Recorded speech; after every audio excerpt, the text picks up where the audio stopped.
Good morning class. मैं विवेक अवस्थी उत्कर्ष academy की online classes में आपका स्वागत करता हूं।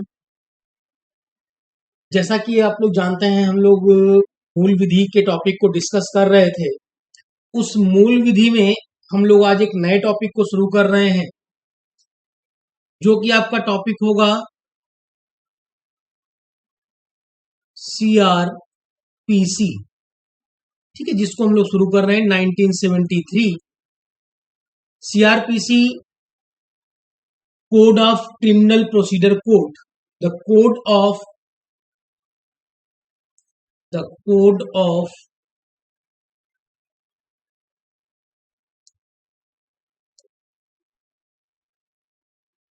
criminal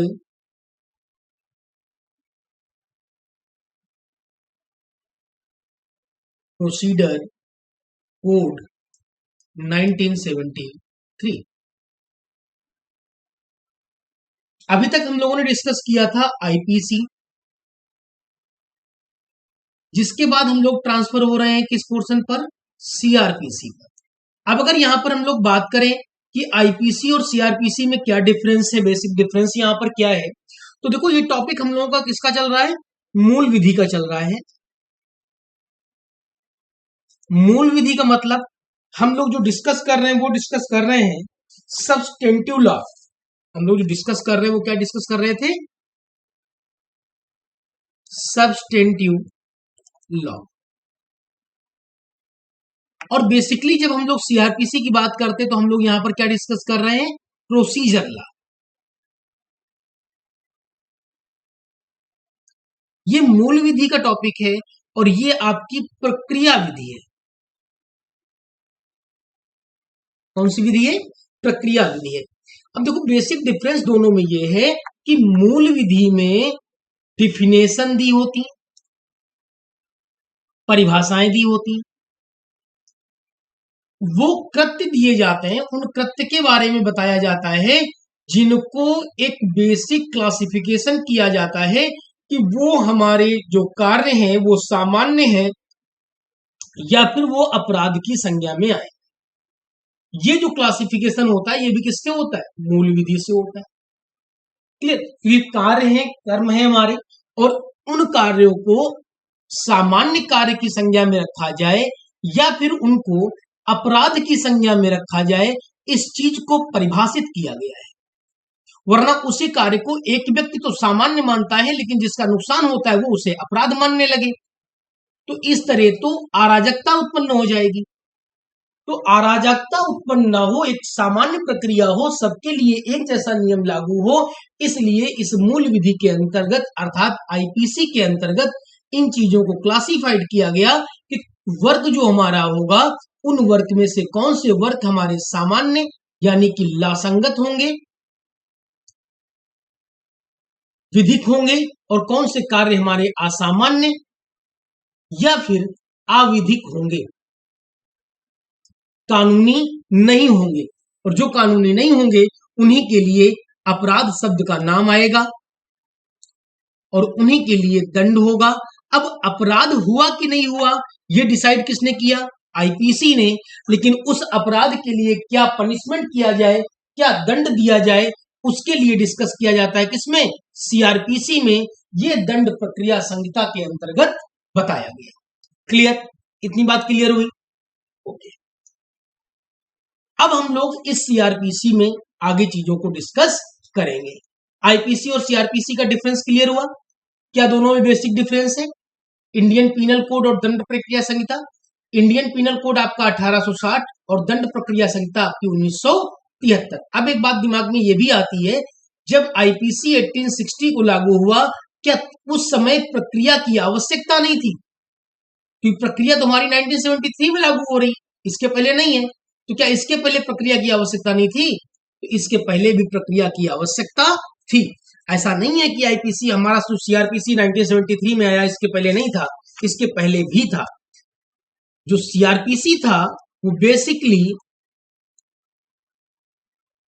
1882 में लागू हुआ, 1882 में।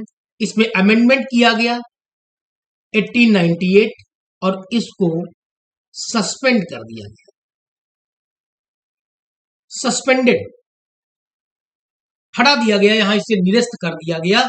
और इसके बाद स्वतंत्रता के उपरांत बहुत समय के बाद ये लागू कब हुआ?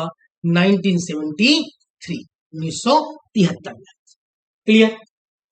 और हम लोगों ने बेसिक डिफरेंस की बात की। जो मूल विधि होता है, जो सब्सटेंटिव लॉ होता है, वो हमें अधिकार देता है, हमारे कर्तव्य बताता है, परिभाषा देता है क्राइम की, पनिशमेंट की। और प्रोसीजर कोड में उन अधिकारों को और उन कर्तव्यों का प्रोसेस होता है, कैसे हम उनको प्ले करेंगे, और हमारे अधिकारों की सुरक्षा ये प्रक्रिया के अंतर्गत आता है। क्लियर? तो ये हमारा बेसिक डिफरेंस हो गया मूल विधि यानी सब्सटेंटिव लॉ और प्रोसीजर लॉ में। और अब हम लोग बात करते हैं जो हम लोग पढ़ रहे हैं क्रिमिनल लॉ, उस क्रिमिनल लॉ में बेसिक एक मेन टॉपिक हम लोग पढ़ चुके हैं और दूसरा टॉपिक हम लोग आज यहां पर शुरू कर रहे हैं। जितने भी आपके क्रिमिनल लॉ का प्रोसेस है उसमें हम लोगों ने डिस्कस किया एक आईपीसी 1860 और दिन आफ्टर हम लोग डिस्कस कर रहे हैं सीआरपीसी 1973। आईपीसी में हम लोगों ने डिस्कस किया था कि 23 चैप्टर, 511 सेक्शंस यानी कि धाराएं हैं। अब अगर हम सीआरपीसी की बात करते हैं तो सीआरपीसी में क्या है आपका? 37 चैप्टर्स, 484 सेक्शंस और 2 शेड्यूल्स।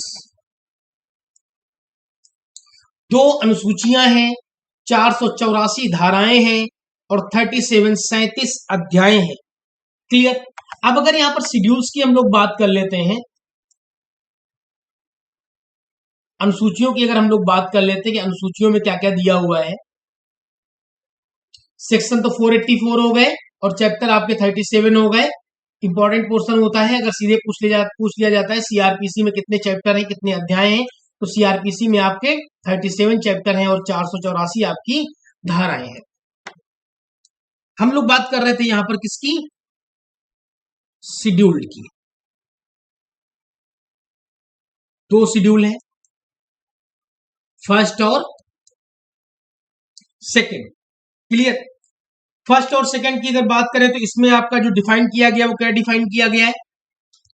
आईपीसी 1860 ऐसे कृत्य जो आईपीसी इंडियन पिनल कोड 1860 के अंतर्गत अपराध होंगे। और सेकंड शेड्यूल में ऐसे भी कुछ कृत्य हैं जो आईपीसी के अंतर्गत अपराध तो नहीं है लेकिन उनको अपराधों की संज्ञा में रखा जाएगा, अर्थात उनके लिए भी एक अलग पनिशमेंट प्रोसीजर कोड की बात की जाएगी जो कि सीआरपीसी के अंतर्गत ही फॉलोइंग होंगे। जैसे other than IPC, offence other than IPC, अपराध है लेकिन आईपीसी से अलग है, जैसे एससी एसटी, डाउरी एक्ट या वुमेन्स एक्ट, जो भी पोर्शन है, या करप्शन एक्ट, भ्रष्टाचार निवारण, ऐसे पोर्शंस जो आपकी जिनके लिए अलग से एक्ट बनाया गया है वो आपके सेकंड शेड्यूल में आ जाते हैं और जो फर्स्ट शेड्यूल है उसमें आपके आईपीसी 1860 में आते हैं। इसके बाद इसमें और डिफरेंशिएट किया जाता है बेलेबल, नॉन बेलेबल, तो उनको लिए हम लोग आगे डिस्कशन करेंगे। यहां पर तक इतना ही। क्लियर? तो अब हम लोग बात करते हैं सीआरपीसी 1973 की। और 1973 का जो सीआरपीसी था ये लागू कब हुआ था? अगर हम इसकी बात करते हैं कब लागू हुआ था तो आपका आंसर होगा 1 अप्रैल 1974, 1974। Clear? 1 April 1974, CrPC 1973 enacted on 1 अप्रैल 1974।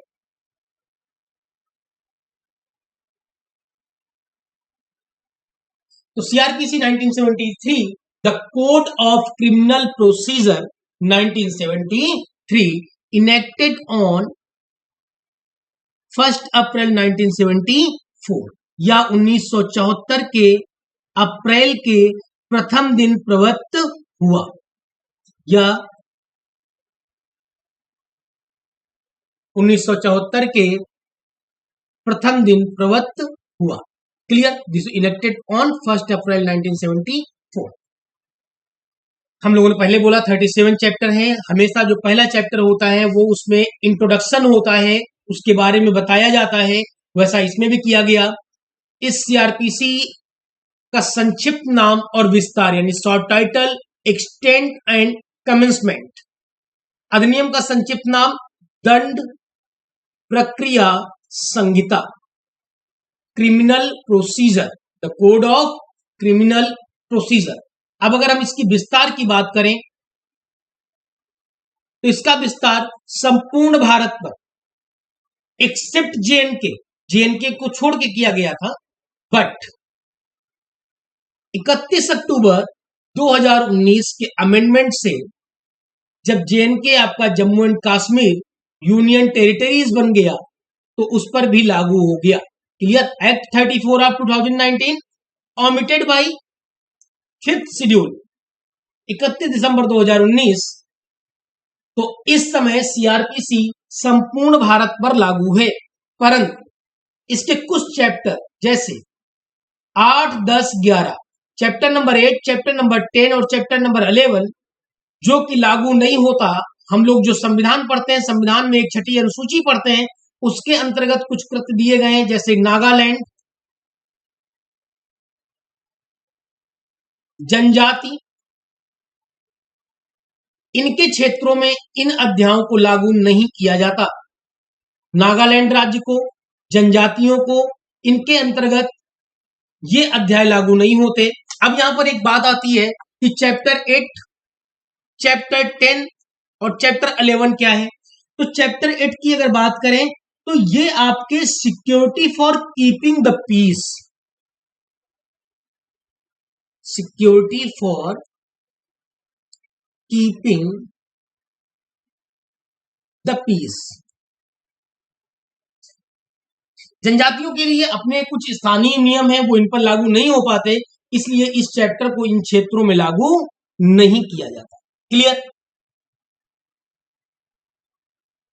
इसके साथ साथ जो मुचालका का पोर्शन होता है वो भी इसी चैप्टर में आता है।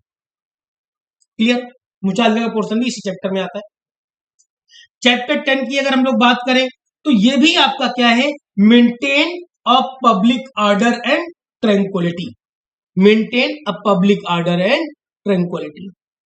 तो सेम वही चीज यहां पर भी लागू हो जाती है, इसीलिए इस नियम को यहां पर लागू नहीं किया जाता।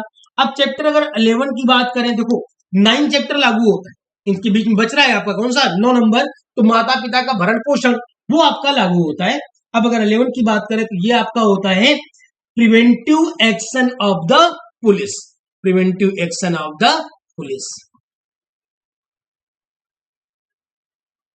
Preventive action of the police. Police का निवारक कार्य। तो ये 3 चैप्टर आपके इन क्षेत्रों में लागू नहीं होते, जो कि संविधान की छठी अनुसूची के अंतर्गत हम लोग डिस्कस कर चुके हैं। तो नेक्स्ट, तो ये आपका था सेक्शन फर्स्ट, और अब आपका आता है सेक्शन सेकेंड। सेक्शन सेकेंड में डिफिनेशन दी गई है, परिभाषाएं दी गई हैं, जिन तथ्यों को हम लोग आगे चल के प्रयोग करेंगे उनके बारे में परिभाषाएं दी गई कि वो क्या है। इस संविधान, इन संहिता में जब तक इस संदर्भ से अन्यथा अपेक्षित न हो, in this code unless the contents otherwise requires, क्या डिफिनेशंस दी गई हैं, देखो सेक्शन 2 का ए, धारा 2 की उपधारा का बेलेबल जमानतीय अपराध, क्राइम है, ऑफेंस है, लेकिन कैसा है, बेलेबल है, जमानती है, नॉन बेलेबल नहीं है, बेलेबल है यानी नॉन बेलेबल नहीं है। अब देखो उत्तर प्रदेश में एक अमेंडमेंट किया गया था, उसको भी हम लोग बाद में बात करेंगे। अभी पहले जो सामान्य परिस्थितियां थी वो ये था कि अगर 2 ईयर, यानी ये समझो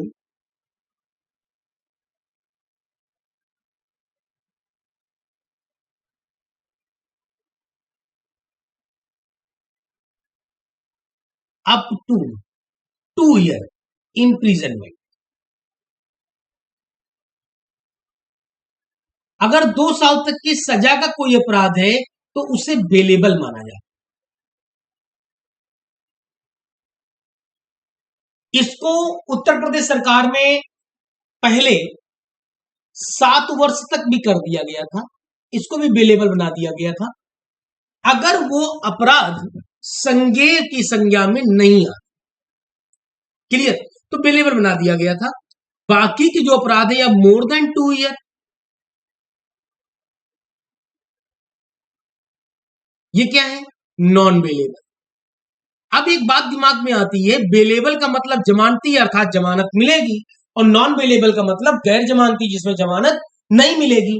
तो ऐसे कौन से केसेस हैं जिनमें सजा का जो प्राविधान है वो 10 to 20 ईयर भी हो जाता है, लेकिन जमानत तो हम उसमें भी सुन लेते हैं कि जमानत मिल गई। तो फिर नॉन बेलेबल का मतलब क्या होगा? ये भी बात दिमाग में उठती है कि यहां पर नॉन बेलेबल का मतलब क्या है। तो देखो, बेलेबल और नॉन बेलेबल का अंतर बेसिकली क्या है। जब कोई भी केस नॉन बेलेबल होता है, जब कोई भी अपराध या कोई भी ऑफेंस नॉन बेलेबल होता है, तो उसमें जमानत देने का जो अधिकार होता है वो सिर्फ मजिस्ट्रेट को होता है। उसमें जमानत कौन देता है? मजिस्ट्रेट देता है। और यदि वो बेलेबल होता है तो जमानत पुलिस ऑफिसर देता है, जो कि देने के लिए सक्षम है। जो पुलिस स्टेशन का ऑफिसर होता है वो दे देता है अपने आधार पर। वो होता है आपका बेलेबल जब ये उम्मीद की जाती है, जब उससे ये आशा रखी जाती है, ये आशा सहमत होती है कि हाँ, इस व्यक्ति को बुलाने पर या कोर्ट में मजिस्ट्रेट के सम्मुख उपस्थित होगा। तो ऐसे केसेस में जमानत मुचालका भराकर कौन दे देता है? Police officer. और नहीं तो जमानत कहां से मिलती है? मजिस्ट्रेट से मिलती है। बात क्लियर? हाँ, यदि पुलिस ऑफिसर किसी व्यक्ति से उसका नाम और पता पूछता है और वो सही नहीं बताता, पुलिस ऑफिसर को ये संदेह होता है कि उसके द्वारा बताया गया नाम पता गलत है, तो वो बेलेबल ऑफेंस में भी अरेस्ट कर सकता है। बेलेबल ऑफेंस में भी वो क्या कर सकता है? अरेस्ट कर सकता है। जब तक ये नाम पता क्लियर नहीं होता तब तक उसे वो अरेस्ट रखेगा, लेकिन 24 घंटे से ज्यादा नहीं। ऐसा नहीं है कि 24 घंटे से ज्यादा अरेस्ट करें, उसको मुचालका भराकर छोड़ना हो। क्लियर? तो ये था आपका बेलेबल और नॉन बेलेबल का डिफरेंस। नेक्स्ट, टू बी आरोप, यानी कि उस पर जो चार्ज लगाया जाए। चार्ज का मतलब समझो, जैसे कोई भी ऑफेंस के अंतर्गत पुलिस ने जब रिपोर्ट लिखी या एफआईआर की, उसमें आपके ऊपर कुछ चार्ज लगाए, जैसे 302 या 144 या 151, ठीक है, 307 या फिर SC ST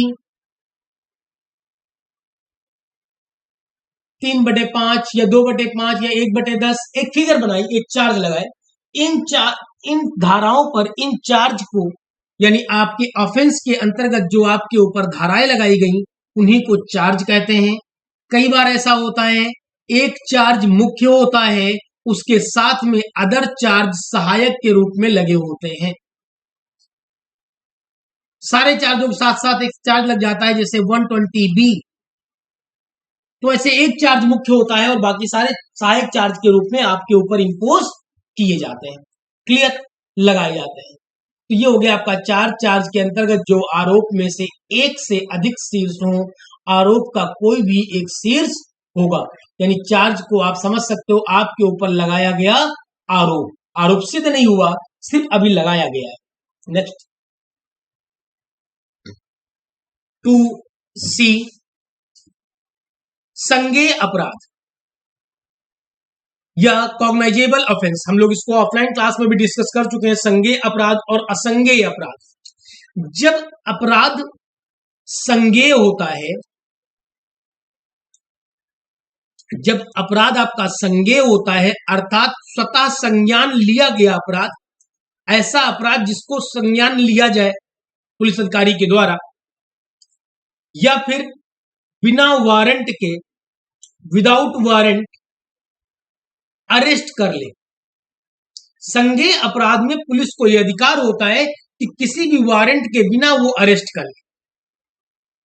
यदि उसकी उपस्थिति में अपराध हुआ है तो उसको आशा हो कि ऐसा अपराध होगा तो उस पर वो गिरफ्तार कर सकता है।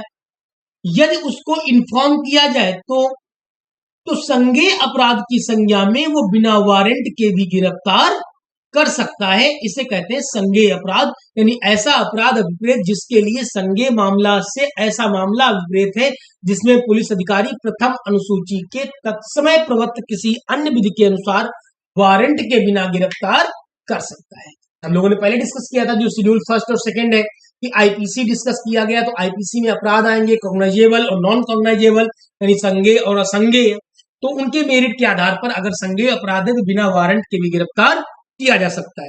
यदि अपराध असंज्ञेय है, असंज्ञेय अपराध में अरेस्ट करने के लिए वारंट होना कंपलसरी है। हमको पहले क्या कराना पड़ेगा? वारंट इशू कराना पड़ेगा। उस वारंट के आधार पर ही हम गिरफ्तार कर सकते हैं, ऐसे हम गिरफ्तार नहीं कर सकते। ऐसे मामले जिसमें पुलिस अधिकारी को वारंट के बिना गिरफ्तार करने का प्राधिकार नहीं होता। क्लियर? सामान्यतः अगर किसी महिला को गिरफ्तार करना होता है तो उसके लिए सूर्योदय से लेकर सूर्यास्त तक के समय में गिरफ्तार किया जाता है। जरूरी है कि साथ में एक महिला पुलिस अधिकारी हो। बिना महिला पुलिस अधिकारी के उसको गिरफ्तार नहीं किया जा सकता, उसके शरीर को छुआ नहीं जा सकता। तो ये महिलाओं को जो सुरक्षा प्राप्त है उसके लिए है। अगर जरूरी है, बहुत ही महत्वपूर्ण है, सामान्य परिस्थितियों से अलग है, तो रात्रि के समय भी गिरफ्तारी की जा सकती है, लेकिन उसमें भी महिला ऑफिसर का होना अनिवार्य है। क्लियर? नेक्स्ट, जांच इंक्वायरी 2 का जी। जांच इंक्वायरी से means every inquiry other than a trial. Inquiry का मतलब यहां पर क्या है? Other than trial. ट्रायल नहीं चल रहा, ट्रायल से अलग जो जांच की जा रही है, जिसमें चार्जशीट तैयार की जा रही है, वो जो पोर्शन होता है जो कि मजिस्ट्रेट के अधीन होता है, न्यायिक मजिस्ट्रेट होता है, उस न्यायिक मजिस्ट्रेट के अधीन कार्य किया जाता है इंक्वायरी का। तो क्वेश्चन अगर पूछा जाता है कि जो इंक्वायरी होती है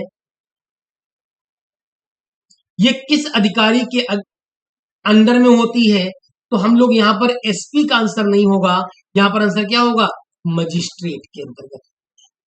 इसीलिए हम बीच बीच या समय समय पर कोर्ट में उपस्थित होकर अपनी चार्जशीट की डेवलपमेंट के बारे में अवगत कराते रहते हैं कि कितना चार्जशीट हमारी सबमिट हो गई या केस डायरी हमारी कहां पर चल रही है।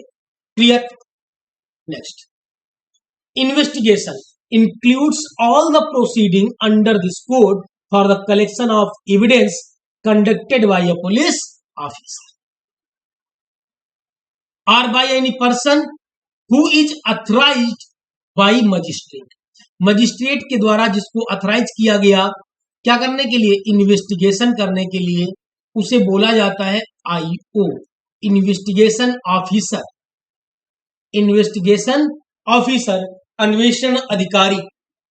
आईओ जो मजिस्ट्रेट के द्वारा अथराइज किया जाता है वो करता है, इसका काम होता है एविडेंस को कलेक्ट करना और एक सीट बनाना और उसको सबमिट करना। नेक्स्ट, ऑफेंस अपराध 2N means any act or omission made punishable by any law for the time being in force and includes any act in respect of which a complaint may be made under the section 20 of the Cattle Trespass Act 1871। Clear? पशु अत्याचार अधिनियम 1871 के अंतर्गत धारा 20 के अधीन परिवाद जितने भी एक्ट है सेक्शन 20 में, वो सारे के सारे अपराध के अंतर्गत आते हैं। नेक्स्ट, 2 सेक्शन 2 द या R. Police report, police report क्या है? पुलिस रिपोर्ट वो रिपोर्ट है जो मजिस्ट्रेट को भेजी गई रिपोर्ट है, जो मजिस्ट्रेट को भेजी जाती है, या हम लोग बोल सकते हैं जो एफआईआर की कॉपी होती है, जो एफआईआर होती है, फर्स्ट इंफॉर्मेशन जो रिपोर्ट होती है, उसी को पुलिस रिपोर्ट कहा जाता है, जो पुलिस मजिस्ट्रेट के पास भेजी गई रिपोर्ट होती है। या जो चार्जशीट होती है, जो केस डायरी की रिपोर्ट होती है, वो भी पुलिस रिपोर्ट होती है जो मजिस्ट्रेट के पास भेजी जाती है। या ऐसी आख्या जो पुलिस के द्वारा मजिस्ट्रेट के पास सबमिट की जाती है, वो पुलिस रिपोर्ट के अंतर्गत आती है। Clear?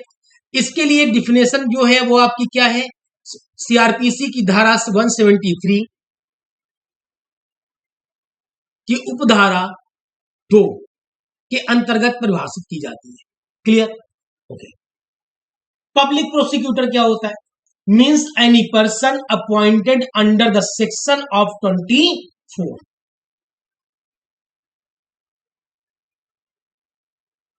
Section of 24 public prosecutor किसी भी केस के लिए जो गवर्नमेंट के द्वारा अभियोजन पक्ष को या जो पीड़ित पक्ष होता है उसे जो एक वकील मिलता है, उसे बोलते हैं public prosecutor. Means any person appointed under the section 24, person acting under the direction of the public prosecutor. Clear? Next, समन मामला। देखो, ऐसे अपराध जिनमें वारंट इशू करने की आवश्यकता नहीं है, ऐसी आवश्यकता नहीं है कि वारंट इशू किया जाए, तो ऐसे मामले सामान्य जो होते हैं उनमें क्या होता है? सम्मन जारी कर। समन means a case relating to offence and not being a warrant case. Warrant नहीं है, नॉन वारंट का मतलब जहां पर अरेस्टिंग की आवश्यकता होती है। समन में होता है कि आपको कॉल कर दी गई, समन आपके घर भेज दिया गया और उस समन को प्राप्त करके आप मजिस्ट्रेट के सम्मुख उपस्थित होते हैं। क्लियर? और अगर वो क्रिटिकल होता है, अगर आप कई बार समन पर नहीं पहुंचते तो मामला वारंट का हो जाता है। फिर आपका वारंट इशू होता है जिसे बोलते हैं एनबीडब्ल्यू यानी नॉन वेलेबल वारंट, जिसमें अरेस्ट करके पुलिस आपको मजिस्ट्रेट के सम्मुख उपस्थित करती है। क्लियर? दूसरी चीज, सम्मन कैसे तामील किया जाता है? अगर हम बात करें सम्मन कैसे तामील किया जाता है, तो एक तो तरीका हुआ कि सम्मन आपको दिया गया, आपको दिया गया, आप उपस्थित नहीं है तो आपके घर के किसी सदस्य को दिया गया, वो भी उपस्थित नहीं है तो पड़ोसी को दिया गया, सबसे साइन कराया जाता है, जिसको भी दिया जाता है। अगर ये किसी भी स्थिति में उपस्थित नहीं है तो कुटुंब में जो दृश्य हो, सामान्यतः जो दृश्य हो, ऐसा स्थान जो सामान्यतः दृश्य हो जाए, आसानी से दृश्य हो जाए, ऐसी स्थान पर उसे चिपका दिया जाता है, अर्थात चस्पा कर दिया जाता है। ठीक है? ये सम्मन को तामील करने की प्रक्रियाएं हैं जिसमें सम्मन तामील किया जाता है। और हमने आपसे पहले बोला, अगर कुछ ऐसा होता है जो अपराध संज्ञेय होता है, मेरिट पे होता है, उसमें वारंट इशू किया जाता है। ऐसा मामला जो मृत्यु, आजीवन कारावास या 2 वर्ष से अधिक की अवधि के कारावास से दंडनीय किसी अपराध से संबंधित है तो उसमें क्या इशू किया जाएगा? वारंट इशू किया जाएगा। Clear? Next, chapter second. Chapter second देखो, ऐसा नहीं है हम लोग सारी चीजें नहीं ले रहे हैं, जो महत्वपूर्ण हमको लग रही हैं हम लोग उन्हीं चीजों को डिस्कस कर रहे हैं। चैप्टर सेकंड, दंड न्यायालय और कार्यालयों का गठन। दंड न्यायालय और कार्यालयों का गठन। दंड न्यायालय के वर्ग क्या है? उच्च न्यायालय और इस संहिता से किसी भिन्न विधि अधीन गठित न्यायालय के अतिरिक्त प्रत्येक राज्य में निम्नलिखित वर्ग के दंड न्यायालय होंगे। हमको पता है प्रत्येक राज्य में एक उच्च न्यायालय होता है, लेकिन इस उच्च न्यायालय के अधीनस्थ भी कई न्यायालय होते हैं जिनका गठन किया जाता है, उनकी हम लोग यहां पर बात कर रहे हैं। नंबर 1, सेशन न्यायालय, जिसे सत्र न्यायालय भी बोलते हैं। क्लियर? देखो, प्रत्येक राज्य में कुछ सेशन खंड होते हैं, प्रत्येक सेशन खंड जनपद पर होता है, अर्थात हर जनपद को सेशन खंड कहा जाता है और इस जनपद में एक न्यायालय होता है जिसको सेशन न्यायालय बोलते, यानी सत्र न्यायालय बोलते। क्लियर। अब इस सेशन न्यायालय में एक मुख्य मजिस्ट्रेट होता है।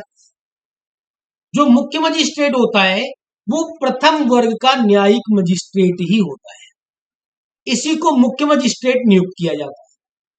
उसके अंतर्गत, और ये जो मुख्य मजिस्ट्रेट होता है ये काम करता है सेशन मजिस्ट्रेट के अंतर्गत, अर्थात जो सबसे ऊपर होता है वो कौन होता है? Session magistrate. सेशन मजिस्ट्रेट के नीचे कौन होता है? चीफ मजिस्ट्रेट, मुख्य मजिस्ट्रेट। और इसके नीचे आपके आते हैं जैसे सेकेंड क्लास जुडिशियल मजिस्ट्रेट, या जितने भी मजिस्ट्रेट होते हैं वो आपके अदर मजिस्ट्रेट। भले ही ये सेशन मजिस्ट्रेट के नीचे है लेकिन ये काम करते हैं चीफ मजिस्ट्रेट के नीचे, और चीफ मजिस्ट्रेट काम करता है सेशन मजिस्ट्रेट के नीचे। हाँ, ये बात अलग है कि ये पोर्शन लागू कहां हो रहा है? जहां पर महानगर का क्षेत्र नहीं। अगर महानगर का क्षेत्र होता तो यहां पर महानगर क्षेत्र में महानगर मजिस्ट्रेट बना दिया जाता, मुख्य मजिस्ट्रेट नहीं, महानगर मजिस्ट्रेट बना दिया जाता। क्लियर है। महानगर के लिए जरूरी है कि आबादी 10 लाख से अधिक हो। एग्जीक्यूटिव मजिस्ट्रेट, ये सारे के सारे हो गए आपके खंड जो कि न्यायालय बनाए जा रहे हैं, दंड न्यायालय बनाए जा रहे हैं। तो सेशन न्यायालय, प्रथम वर्ग यानी फर्स्ट क्लास मजिस्ट्रेट जिसको चीफ मजिस्ट्रेट बनाया जाएगा, सेकंड क्लास मजिस्ट्रेट और एग्जीक्यूटिव मजिस्ट्रेट। भारतीय दंड संहिता और अन्य विधियों के अधीन अपराधों का विचारण, सेक्शन 4। भारतीय दंड संहिता 1860, हमने आपसे पहले बोला था प्रक्रिया में यह बताया गया है कि कैसे करना है, लेकिन वो अपराध है और उसके लिए क्या पनिशमेंट है इसकी बात के लिए कहां की गई है? आईपीसी में, यानी भारतीय दंड संहिता में। तो भारतीय दंड संहिता 1860 का सेक्शन 45 जो अपराध की व्याख्या के अधीन सब अपराधों का अन्वेषण, जांच, विचारण और उनके संबंध में अन्य कार्यवाही इसमें इसके पश्चात अंतर्विष्ट उपबंधों के अनुसार की जाएंगी। क्लियर है। तो सारी की सारी प्रक्रिया जो है वो किसके अंतर्गत चलेगी? आईपीसी।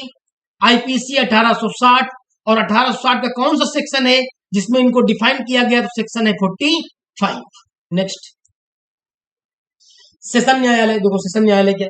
सेशन न्यायालय राज्य सरकार प्रत्येक सेशन खंड, जिसकी बात हम लोगों ने अभी की थी, प्रत्येक सेशन खंड का मतलब क्या हो गया? जनपद में एक सेशन न्यायालय स्थापित करेगी। उस सेशन न्यायालय में एक न्यायाधीश पीठासीन होंगे जिनको उच्च न्यायालय नियुक्त करेगा। कौन नियुक्त करेगा? उच्च न्यायालय, यानी every court session shall be presided over by a जज to be appointed by the high court. उच्च न्यायालय अपर सेशन न्यायाधीशों और सहायक सेशन न्यायाधीशों को भी नियुक्त करेगा। देखो हम लोग पहले डिस्कस कर चुके हैं कि जो डिस्ट्रिक्ट कोर्ट में जितने भी मजिस्ट्रेट होते हैं, इन मजिस्ट्रेट को हाई कोर्ट के द्वारा नियुक्त किया जाता है स्टेट गवर्नमेंट की सलाह पर। सेशन न्यायालय सामान्यतः अपनी बैठक ऐसे स्थान पर करेगा जो उच्च न्यायालय के द्वारा अधिसूचना दी जाए। अर्थात सेशन न्यायालय की जो बैठक होगी, जो सिटिंग होगी, वो हाईकोर्ट डिसाइड कर चुका है। परंतु यदि सेशन न्यायालय को ऐसा लगता है कि अगर वो दूसरी जगह अपने आप को शिफ्ट कर दे या अपनी बैठक कर दे तो उससे साक्ष्यों को और पक्षकारों को सुविधा होगी, तो वह अभियोजन और अभियुक्त की सहमति से उस मामले को निपटाने के लिए, उसमें साक्षी या साक्षियों की परीक्षा करने के लिए उस स्थान पर बैठक कर सकता है। ये सेशन न्यायालय को विवेकाधिकार है, डिस्क्रिशन पावर है कि वो अपनी सिटिंग को चेंज कर सकता है परिवादवादी और परिवादी यानी अभियोजन और अभियुक्त की सहमति पर। नेक्स्ट, न्यायिक मजिस्ट्रेट के न्यायालय। प्रत्येक जिले में प्रथम वर्ग और द्वितीय वर्ग न्यायिक मजिस्ट्रेट के इतने न्यायालय होंगे, ऐसे स्थानों में स्थापित किए जाएंगे जितने और जो राज्य सरकार उच्च न्यायालय से परामर्श के पश्चात अधिसूचना द्वारा विनिर्दिष्ट करता है। क्लियर। जैसे ADJ first, ADJ second, ADJ third, ये जो होते हैं ये डिपेंड करते हैं उस डिस्ट्रिक्ट कि क्रियाविधि के आधार पर जो स्टेट गवर्नमेंट हाई कोर्ट के साथ मिलकर के डिसाइड करता है और उतनों की स्थापना करता है। क्लियर। नेक्स्ट, ये सेक्शन 11 है, धारा 11 जिसके अंतर्गत है। नेक्स्ट 15, सेक्शन 15, न्यायिक मजिस्ट्रेटों का अधीनस्थ होना। प्रत्येक मुख्य न्यायिक मजिस्ट्रेट, हमने आपसे पहले बोला, जो मुख्य न्यायिक मजिस्ट्रेट हो किसके अधीनस्थ होगा? सेशन के अधीनस्थ होंगे। और प्रत्येक अन्य न्यायिक मजिस्ट्रेट सेशन न्यायाधीश के साधारण नियंत्रण के अधीन रहते हुए मुख्य न्यायिक मजिस्ट्रेट के अधीनस्थ होंगे। क्लियर, हम लोगों ने पहले भी डिस्कस किया। अभी मुख्य न्यायिक मजिस्ट्रेट अपने अधीनस्थ न्यायिक मजिस्ट्रेटों के लिए नियम बना सकता है, जो समय समय पर उनकी उद्घोषणा कर सकता है। यानी जो मेन जुडिशियल मजिस्ट्रेट है या चीफ जुडिशियल मजिस्ट्रेट है, वो अदर मजिस्ट्रेट के लिए रूलिंग्स को पास करेगा। पब्लिक प्रोसिक्यूटर्स यानी लोक अभियोजक प्रत्येक उच्च न्यायालय के लिए केंद्रीय सरकार या राज्य सरकार उस उच्च न्यायालय से परामर्श के पश्चात लोक अभियोजक नियुक्त करेगी। लोक अभियोजक नियुक्त करेगी। क्लियर है। अब लोक अभियोजक देखो, राज्य सरकार को हर जिले में नियुक्त करना होता है, लेकिन किन्हीं विशेष केसेस पर अगर आवश्यकता हो तो केंद्र सरकार भी लोक अभियोजक को नियुक्त कर सकती है। बात समझ में आई? लोक अभियोजक को नियुक्त कर सकती है अगर राज्य सरकार को ऐसी कोई आवश्यकता का एहसास होता है।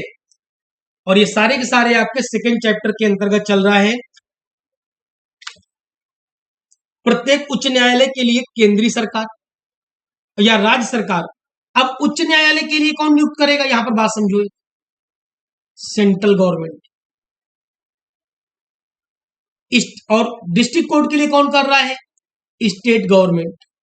लोक अभियोजक क्यों नियुक्त किया जाता है? ऐसे लोगों को न्यायिक सहायता देना जो सक्षम नहीं है, या फिर जो पीड़ित पक्ष है उसको न्यायिक सहायता के लिए लोक अभियोजक नियुक्त किया जाता है।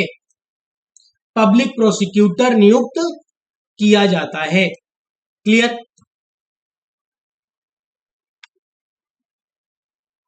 केंद्रीय सरकार किसी जिले या स्थानीय क्षेत्र में किसी मामले, बोला था केंद्रीय सरकार किसी मामले, कोई विशेष परिस्थितियों में या संचालन प्रयोजन के लिए एक या अधिक लोक अभियोजक नियुक्त कर सकती है। प्रत्येक जिले के लिए कौन नियुक्त करता है? राज्य सरकार एक लोक अभियोजक नियुक्त करेगी। जिले के लिए एक या अधिक अपर लोक अभियोजक भी नियुक्त कर सकती है। जिला मजिस्ट्रेट सेशन न्यायाधीश के परामर्श से, देखो लोक अभियोजक के लिए जो सेक्शन था, वो सेक्शन ने शायद आपको नहीं बताया, वो सेक्शन था 24।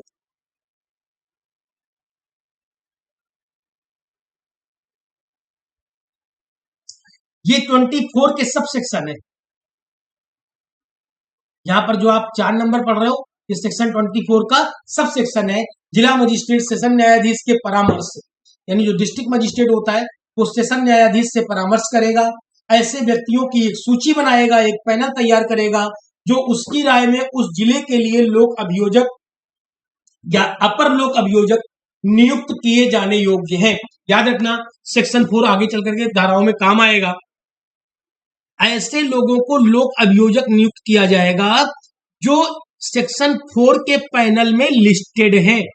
क्लियर।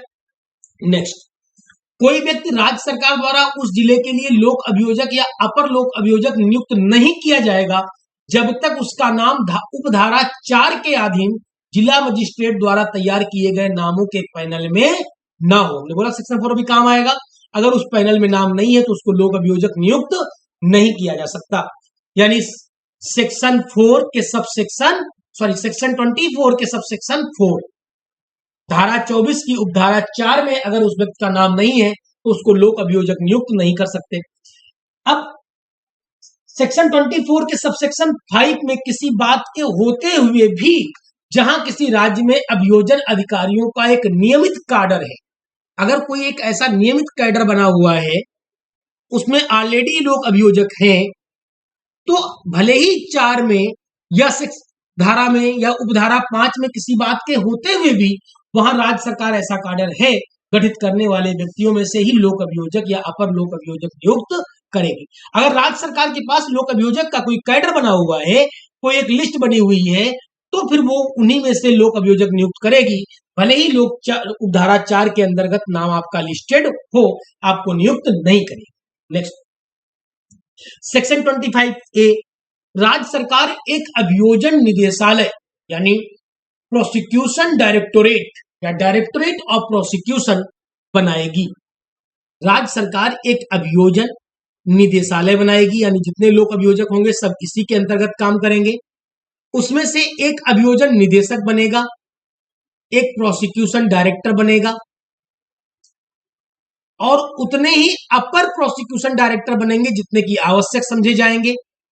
और कोई व्यक्ति अभियोजन निदेशक या अभियोजन उपनिदेशक के रूप में नियुक्त के लिए तभी पात्र होगा यदि वह अधिवक्ता के रूप में कम से कम 10 वर्ष, कम से कम कितना, 10 वर्ष, अगर उसने एक्सपीरियंस 10 वर्ष का है तो वो अभियोजन निदेशक के रूप में या अभियोजन उपनिदेशक के रूप में नियुक्त किया जा सकता है। ऐसी नियुक्ति उच्च न्यायालय के मुख्य न्यायमूर्ति की सहमति से की जाएगी। ऐसी नियुक्ति किसकी सहमति से? उच्च न्यायालय के मुख्य न्यायाधीश की सहमति से की जाएगी। चैप्टर 3, न्यायालय की शक्ति क्या है? देखो, न्यायालय कितना पनिश कर सकता है, उसकी जो शक्ति है या उसका एरिया है। देखो, डिस्ट्रिक्ट कोर्ट के लिए हाई कोर्ट समय समय पर उसका एरिया डिसाइड करता है, ठीक है, उसका एरिया डिसाइड करता रहता है। जो आपका डिस्ट्रिक्ट कोर्ट होता है उसके लिए हाई कोर्ट समय समय पर उसको चिन्हित करता रहता है, डिसाइड करता रहता है। अब इस संहिता के अन्य जो अदर उपबंध है वो देखो, भारतीय दंड संहिता धारा 1860 का 45 के अधीन किसी अपराध का विचारण कहां पर होगा? उच्च न्यायालय द्वारा किया जा सकता है, सेशन न्यायालय द्वारा किया जा सकता है, किसी अन्य ऐसे न्यायालय द्वारा किया जा सकता है जिसके द्वारा उसका विचारणीय होना प्रथम अनुसूची में दर्शित किया गया है। क्लियर? परंतु यह कि भारतीय दंड संहिता की धारा 376 और सब धारा 376 की जितनी सब धाराएं के अधीन किसी अपराध का विचारण तभी संभव है जब उस कोर्ट में एक महिला अधिकारी हो, यानी वहां जो पीठासीन है, जो वहां पर जज है, जो मजिस्ट्रेट है, वो महिला अधिकारी होनी चाहिए, तभी वहां पर विचारणीय होगा। नेक्स्ट, किशोर के मामलों में अधिकारिता। देखो, जो चिल्ड्रन एक्ट क्योंकि बना हुआ है, जो हमारे यहाँ चिल्ड्रन एक्ट है 1960, उसके अंतर्गत जो उसका सेक्शन 60 है उसमें ये कहा गया है कि पुनर्वास के लिए उपबंध, प्रशिक्षण और उपचार, इन चीजों को ध्यान में रखते हुए कुछ ऐसे केसेस हैं जिसमें व्यक्ति यदि नाबालिग है तो उसके केसेस को जुनाइल कोर्ट में सुना जाएगा। कहां सुना जाएगा? जुनाइल कोर्ट में सुना जाएगा। दूसरी चीज, यहां पर एक संशोधन किया गया, उस संशोधन में यह बोला गया, पहले 18 वर्ष होता था कि अब यह उम्र 16 वर्ष से कम। दूसरी चीज, यदि केस कुछ ऐसा है उसमें कोर्ट को यह डिसाइड करने का अधिकार है कि कोर्ट सेशन कोर्ट में इस मामले को सुनेगी या सामान्य कोर्ट में उस मामले को सुनेगी। क्लियर? ये हो गया आपका किशोर के मामले में अधिकार था। दंडादेश जो उच्च न्यायालय और सेशन न्यायाधीश दे सकेंगे। दंडादेश का अधिकार क्या है? तो देखो, उच्च न्यायालय विधि द्वारा प्राधिकृत कोई दंडादेश दे सकता है। हाईकोर्ट में pass any sentence authorised by law, but session न्यायाधीश या अपर सेशन न्यायाधीश विधि द्वारा प्राधिकृत कोई भी दंडादेश दे सकते हैं, किंतु उनके द्वारा कोई दंडादेश तो दे सकते हैं जो कि लीगल है, जिसको लॉ द्वारा डिफाइन किया गया है। लेकिन अगर मृत्यु का दंडादेश, अगर इन्होंने डेथ पनिशमेंट दिया है तो उसके लिए जरूरी है कि इसकी पुष्टि हाई कोर्ट के द्वारा भी हो। इसकी पुष्टि हाई कोर्ट के भी द्वारा होना अनिवार्य है। क्लियर? सेशन न्यायाधीश, सेशन न्यायाधीश मृत्यु या आजीवन कारावास या 10 वर्ष से अधिक अवधि के लिए कारावास दंडादेश के सिवाय कोई ऐसा दंडादेश दे सकता है जो विधि द्वारा प्राधिकृत हो। मृत्यु और आजीवन कारावास या 10 वर्ष से अधिक अवधि के लिए कारावास के दंडादेश के सिवाय कोई भी दे सकता है, लेकिन अगर ऐसे कोई दंडादेश देगा तो उसके लिए हाई कोर्ट से स्वीकृति या हाई कोर्ट से उसका अप्रूवल होना अनिवार्य है। क्लियर? नेक्स्ट, मजिस्ट्रेट, मुख्य न्यायिक मजिस्ट्रेट यानी सेशन के जस्ट नीचे मुख्य न्यायिक मजिस्ट्रेट, न्यायालय मृत्यु या आजीवन कारावास या 7 वर्ष से अधिक की अवधि के लिए कारावास के दंडादेश के सिवाय अब देखो, मृत्यु, आजीवन और 7 वर्ष से अधिक यानी 10 वर्ष तक तो सेशन के पास हो गया, और 7 वर्ष तक का दंडादेश किसके पास हो गया? मुख्य मजिस्ट्रेट के पास हो गया, मुख्य न्यायिक मजिस्ट्रेट के पास हो गया। यानी सेशन के पास कितना हो गया? Up to 10 year. इनके पास कितना हो गया? Up to 7 year.